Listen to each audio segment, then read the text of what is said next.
Good afternoon everyone. हम coordination chemistry पढ़ रहे थे। कोऑर्डिनेशन केमिस्ट्री में कोऑर्डिनेशन कंपाउंड्स के नोमेनक्लेचर को देख रहे थे।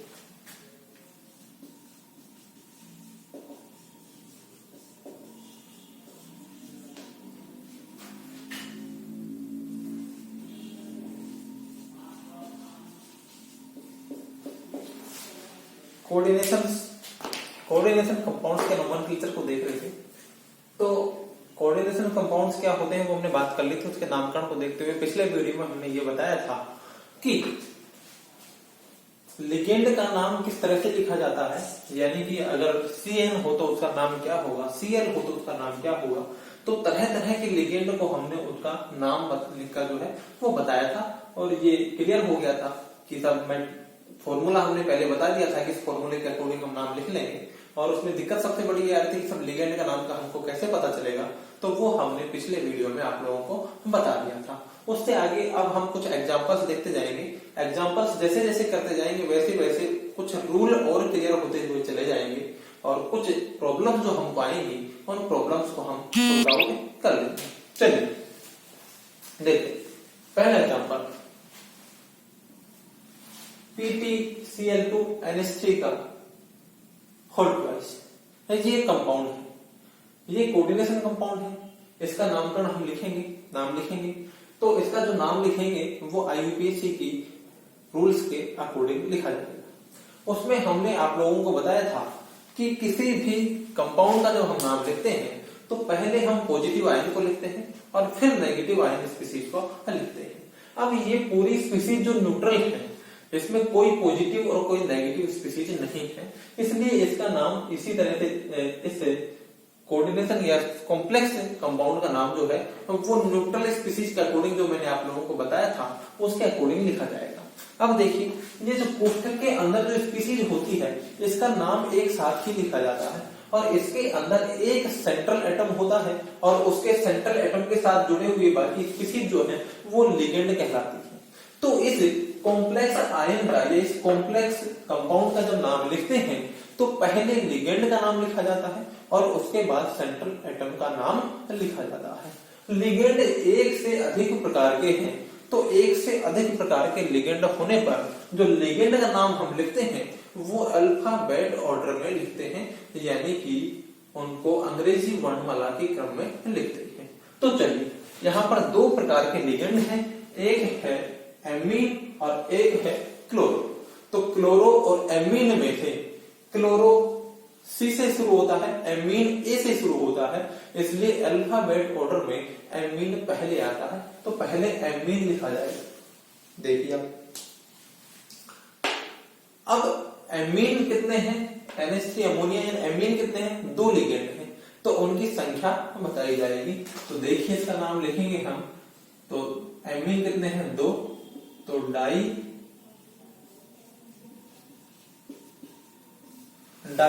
Amine.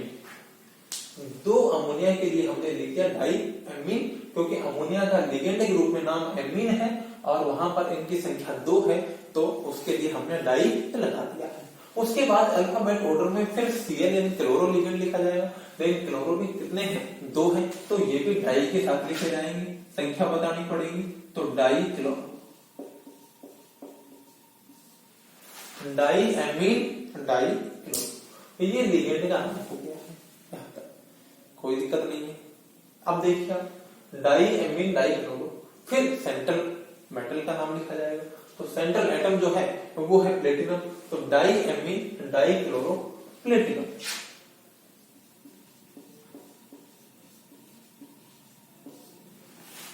Die amine dichloro platinum. देखिए यहां तक हो गया। अब उसके बाद में सेंट्रल एटम का नाम लिखने के बाद उसकी सेंट्रल एटम की ऑक्सीडेशन स्टेट लिखी जाती है और वो भी रोमन संख्या में। तो देखिए अब इसकी ऑक्सीडेशन स्टेट यहाँ पर रोमन संख्या में लिखी जाएगी, लेकिन हम रोमन संख्या में इसकी ऑक्सीडेशन स्टेट तब लिख पाएंगे जब हमको इसकी ऑक्सीडेशन स्टेट का पता होगा। और पता करने के लिए हम इसकी ऑक्सीडेशन स्टेट निकाल सकते हैं, और वो कैसे निकाल सकते हैं वो मैंने आप लोगों को पहले भी बता दिया था, लेकिन मैं आज फिर से उसको रिपीट कर देता हूँ। चलिए इसकी अपन को इसमें प्लेटिनम की ऑक्सीडेशन स्टेट निकालनी है। तो मैंने आप लोगों को पहले भी बताया था कि किसी भी कॉम्प्लेक्स के ऊपर जो चार्ज होता है वो उसमें उपस्थित सेंट्रल एटम और लिगेंड्स के चार्ज का अलजेब्रिक सम होता है, यानी उनके सभी चार्जों का योग होता है। तो इसके अंदर ये लिगेंड है और सेंट्रल एटम है, इनके ऊपर जितना भी चार्ज है उस चार्ज का जो टोटल है वो यहाँ पर रहेगा। अब यहाँ पर चार्ज कितना है, यहाँ पर 0 है, यहाँ पर कोई चार्ज है नहीं, तो यहाँ पर 0 है, यानी इन सबका चार्ज का टोटल जो है वो 0 है। तो हमको इसका निकालना है प्लेटिनम का। तो माना कि प्लेटिनम का पर जो है चार्ज है तो वो कितना है, 0। ठीक है, सॉरी रिपीट कर देता हूं। माना कि हमको प्लेटिनम का निकालना है, तो माना कि प्लेटिनम पर जो चार्ज है वो है x है। ठीक है, हमको पता नहीं, ये याद करना, x प्लस 1 क्लोरीन पर -1 होता है तो 2 गुणा -1, ये क्लोरीन पर चार्ज आ गया, 2 गुणा -1, क्योंकि 2 क्लोरीन है और 1 पर -1 होता है तो 2 गुणा -1 प्लस NH3 पर, एक NH3 पर 0 होता है और NH3 कितने हैं, 2 है, तो 2 गुणा 0 और बराबर ये किसके है, 0 के है। देखिए दोबारा से रिपीट कर देता हूं, आप लोग दोबारा से देख लीजिए। इसका माना कि हमको इसका ज्ञात करना है, तो इसका हमने मान लिया x। ठीक है, 2 क्लोरीन है, 2 क्लोरीन, 1 क्लोरीन पर चार्ज -1 है तो 2 गुणा -1 प्लस इसका जोड़ दीजिए, इसका अमोनिया पर 0 चार्ज होता है तो 2 गुणा 0 बराबर इन सबका जो टोटल है ये यहां से यहां तक का, ये बराबर किसके है, इसके ऊपर चार्ज 0, इसके किसके बराबर है, 0। तो x -2 बराबर 0, तो x बराबर प्लस। तो प्लेटिनम पर जो चार्ज आ गया वो आ गया कितना, +2 आ गया। तो यहां पर इसके नाम में प्लेटिनम के आगे जो है वो रोमन संख्या में उसका ऑक्सीकरण अंक लिख देंगे। देखिए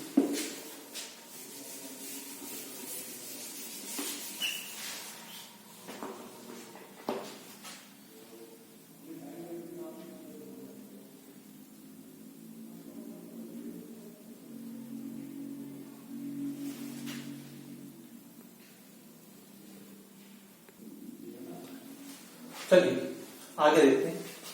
तो ये हो गया इसका नाम। आगे देखिए नेक्स्ट कंपाउंड, नेक्स्ट कंपाउंड का नाम लिखना। अब यहां पर देखिए, यहां लिखा हुआ है CuACAC का होल प्राइस। ये ACAC क्या है, ये ACAC हमने शॉर्ट जो नाम, ये शॉर्ट फॉर्म जो है ये हमने आपको बता दिया। ACAC का मतलब है एसिटिल एसीटोनेटो, ये एक लिगेंड है एसिटिल एसीटोन, एसिटिल एसीटोनेटो। तो ACAC पर जो चार्ज होता है, ACAC पर जो चार्ज होता है वो होता है -1। तो ये जो है एक ACAC पर -1 चार्ज है तो 2 पर कितना हो जाएगा, 2 हो जाएगा, तो -2। टोटल इन दोनों पर जो चार्ज हो गया वो हो गया -2। तो इसके ऊपर जो है वो कितना है, 0 है। तो इन सबका जो टोटल है जो इस कॉम्प्लेक्स के अंदर, इस कोष्ठक के अंदर आ रहे हैं, उन सभी स्पीसीज का जो चार्ज है वो टोटल 0 है। तो कॉपर का हमको निकालना है, तो कॉपर का मान लिया x plus acetyl acetone ligand जो है वो कितने हैं, 2 है, तो 2 गुणा एक एसिटिल एसीटोन लिगेंड पर -1 चार्ज होता है तो इनटू -1 बराबर किसके हो गए, 0 के। तो x -2 बराबर 0, तो x +2, यानी कि इस पर जो चार्ज है वो हो गया +2।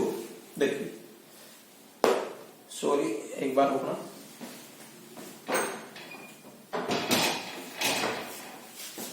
चलिए। तो इस पर जो चार्ज हो गया वो हो गया +2, किस पर, कॉपर। तो चार्ज हमने निकाल लिया है। अब इसका नाम लिखते हैं। देखिए ACAC का नाम होता है एसिटिल एसीटोनेट। तो एसिटिल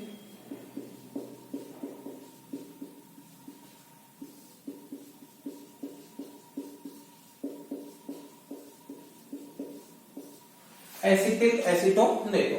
ठीक है, बस सर आपने ये 2 के लिए डाई तो लगाए नहीं, हम लगाएंगे। अब आप देखिए एसिटिल एसीटोनेटो की फुल सॉरी ये जो लिगेंड है इसकी संरचना क्या होती है।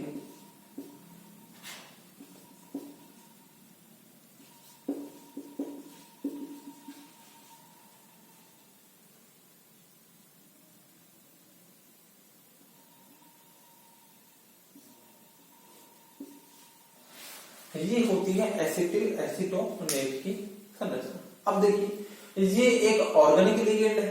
कैसा लिगेंड है? एक ऑर्गेनिक लिगेंड है, यानी कार्बनिक लिगेंड है। और कार्बनिक लिगेंडों का जब नाम लिखा जाता है तो उनकी संख्या बताने के लिए डाई ट्राई टेट्रा का प्रयोग नहीं करके, मैंने आप लोगों को पहले भी बताया था कि बिस ट्रिस टेट्रा किस पेंटा किस और हेक्सा किस इन शब्दों का प्रयोग करते हैं। तो यहाँ पर इसकी संख्या बताने के लिए 2 के लिए बिस का प्रयोग किया जाएगा। तो ये हो गया बिस, और बिस के बाद में इसका नाम जो है वो कोष्टक में लिख दिया जाता है। सामान्यतया कार्बनिक यौगिक और ऐसे या कार्बनिक लिगेंड और ऐसे लिगेंड जिनके नाम में पहले से ही डाई ट्राई टेट्रा प्रेजेंट हो, उनका नाम कोष्ठक में लिखा जाता है और उनकी संख्या बताने के लिए बिस ट्रिस टेट्रा इस तरह के शब्दों का प्रयोग किया जाता है। तो देखिए आगे ये हो गया, इसका नाम हो गया बिस। 2 संख्या हमने बता दी, बिस एसिटिल एसीटोनेट। उसके बाद में कॉपर, तो ये लीजिए सेंट्रल एटम कॉपर, और कॉपर की ऑक्सीडेशन स्टेट बताने के लिए हम उसको रोमन संख्या में लिख देंगे, ये लीजिए सेकंड, कॉपर सेकंड। ये हो गया इसका नाम। चलिए आगे बढ़ते हैं नेक्स्ट कंपाउंड के लिए। अब देखिए यहाँ पर कोबाल्ट की हमको सबसे पहले ऑक्सीडेशन स्टेट निकालनी है। ऑक्सीडेशन स्टेट निकालने के लिए हमें क्या, यहाँ पर चार्ज का पता होना चाहिए। ठीक है, अब देखिए यहाँ पर चार्ज के लिए क्या करते हैं, देखिए ये एक पॉजिटिव स्पीशीज है और ये नेगेटिव स्पीशीज है।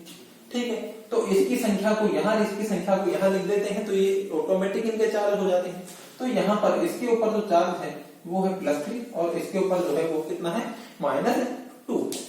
SO4 पर -2 होता है और इसके ऊपर +3 चार्ज प्रेजेंट है। देखिए तभी तो आप देखना +3 होगा तभी बैलेंस हो पाएगा। आप दूसरे तरीके से भी इसको देख लीजिए कि यहाँ पर ये 2 है और एक पर +3 हो तो 2 पर कितना हो जाएगा +6, और यहाँ पर SO4 पर -2 होता है, ये हम लोगों को पता है। और यहाँ पर इनकी संख्या 3 है तो 3 × -2 बराबर -6, तो ये +6 और -6 जब ही बराबर है, यानी कि इस कॉम्प्लेक्स पर जो चार्ज है, उस कॉम्प्लेक्स पर जो चार्ज है इस पर वो है +3। चलिए अब हमें कोबाल्ट का निकालना है, तो कोबाल्ट का X मान लिया हमने। ठीक है, प्लस अंदर क्या है En लिगेंड है। कौन सा? En जो होता है एथिलीन डाइएमीन होता है। एथिलीन डाइएमीन पर कोई चार्ज नहीं होता, न्यूट्रल लिगेंड होता है। तो उसकी संख्या है 3 गुणा उस पर जो चार्ज 0 बराबर इस कॉम्प्लेक्स पर चार्ज कितना है +3 बराबर प्लस। देखिए आगे देखिए x +0 बराबर +3, तो x +, ये हो गया चार्ज किस पर, कोबाल्ट पर +3 चार्ज हो गया। चलिए इसको जब हम जरूरत पड़ेगी तो लिख लेंगे। अब इसका नाम देखिए आप। सबसे पहले, अब हमने पहले ही बताया था नियम में कि सबसे पहले 2 स्पीसीज जो पॉजिटिव और नेगेटिव जुड़ी हुई होंगी, तो पहले पॉजिटिव स्पीसीज का नाम लिखा जाएगा और उसके बाद नेगेटिव स्पीसीज का नाम लिखा जाएगा। ऊपर जो 2 एग्जांपल थे उनमें केवल न्यूट्रल स्पीसीज थी, कोई पॉजिटिव नेगेटिव स्पीसीज नहीं थी। लेकिन यहाँ पर SO4 है और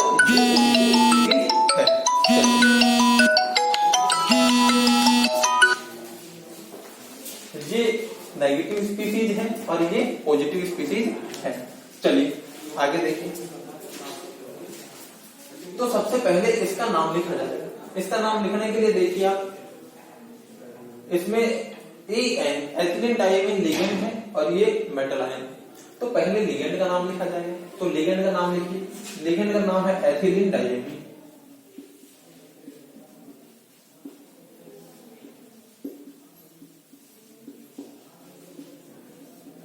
एथिलीन डाइएमीन, क्योंकि ये कार्बनिक लिगेंड भी है और इसके नाम में डाई भी आ रहा है, इसलिए इसके नाम के, इसकी संख्या बताने के लिए हम डाई ट्राई का प्रयोग नहीं करेंगे, बल्कि बिस और ट्रिस का प्रयोग करेंगे। तो इसकी संख्या है 3, तो संख्या 3 बताने के लिए लिखेंगे ट्रिस।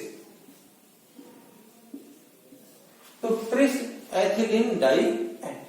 उसके बाद में यहां CO कोबाल्ट है, कोबाल्ट का नाम लिखा जाएगा, ये लीजिए। फिर एथिलीन डाइएमीन कोबाल्ट, कोबाल्ट के ऑक्सीकरण हमने +3 निकाला था, तो 3 एथिलीन डाइएमीन कोबाल्ट 3, ठीक है।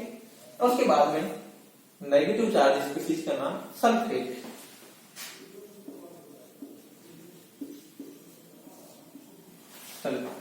अब आप लोगों के दिमाग में आ रहा होगा कि सर सल्फेट तो 3 है, तो यहां पर ट्राइसल्फेट होना चाहिए। नहीं, पॉजिटिव स्पीशीज और नेगेटिव स्पीशीज की कभी भी संख्या नहीं बताई जाती। पॉजिटिव स्पीशीज में 2 हैं, हमने इनकी संख्या थोड़ी बताई है। यहाँ पर इससे पहले हमने एग्जांपल कुछ लिखे थे, उसमें K4 था, तो टेट्रापोटेशियम नहीं लिखे थे हमने, उसमें भी एग्जांपल में भी कहा था कि जब एग्जांपल का नाम लिया था तो हमने कहा था टेट्रापोटेशियम नहीं होगा, पोटेशियम 4 हो, 40 हो, कितने भी हो, उसकी संख्या नहीं बताई जाती। तो नेगेटिव और पॉजिटिव चार्ज स्पीशीज जो है, उन स्पीशीज की संख्या नहीं बताई जाती है, वो चार्ज के अकॉर्डिंग बैलेंस रहते हैं। इसलिए केवल लिगेंड की संख्या बताई, trace ethylene diamine cobalt, third sulphate, sulphate की भी संख्या नहीं बताई जाए। चलिए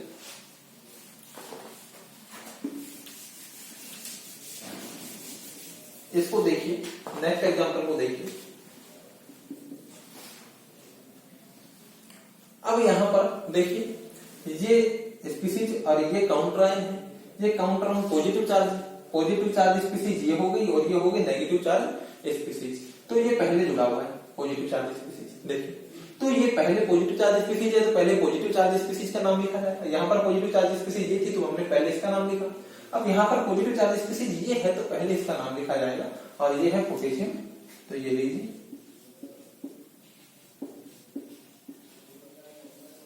पोटेशियम, ठीक है।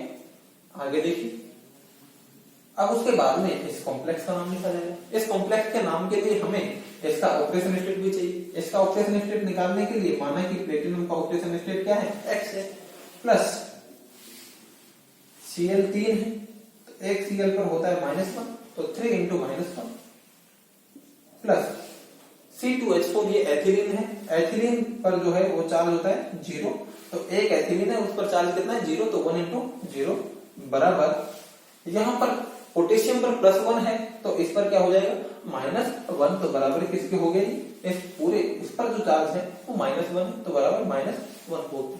अब कुछ बच्चे कहेंगे सर -1 लिखा हुआ तो है नहीं, दिख तो रहा ही नहीं, फिर -1 कहां?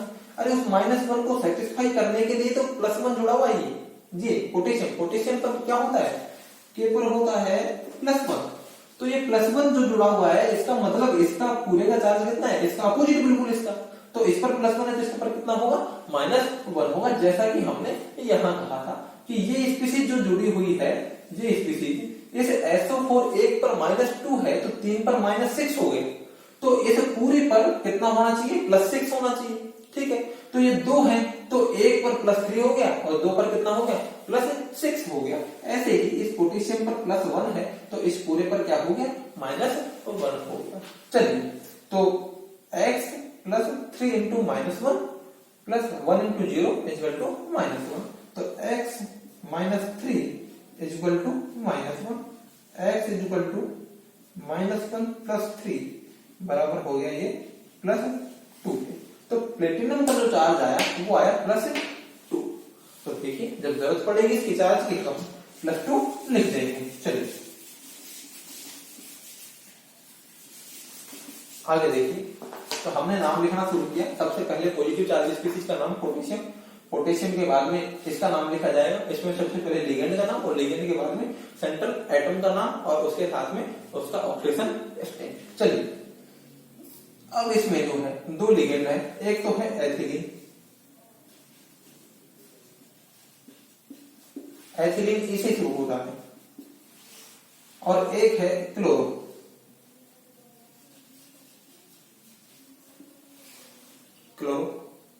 ये क्लोरो सी से शुरू होता है। तो E और C में C पहले आता है अल्फाबेट में, तो पहले क्या लिखा जाएगा, क्लोरो लिखा जाएगा। तो पोटेशियम, उसके बाद में क्लोरो कितने हैं, 3, तो ट्राई क्लोरो पोटेशियम,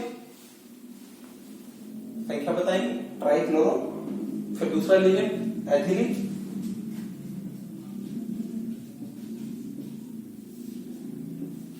एथिलीन को हमने कोष्टक में लिख दिया क्योंकि कार्बनिक लिगेंड है, ऑर्गेनिक लिगेंड है, ऑर्गेनिक लिगेंड को कोष्टक में लिख देते हैं। चलिए ट्राइक्लोरो एथिलीन, फिर प्लेटिनम। अब देखिए ध्यान से देखो कि जब कॉम्प्लेक्स आयन जो होता है ये वाला कोष्टक के अंदर ये complex ion negative charge species होती है, तो सेंट्रल मेटल के नाम के अंत में 8 लगाया जाता है। क्या लगाते हैं? 8। तो प्लेटिनम है तो हो जाएगा प्लेटिनेट।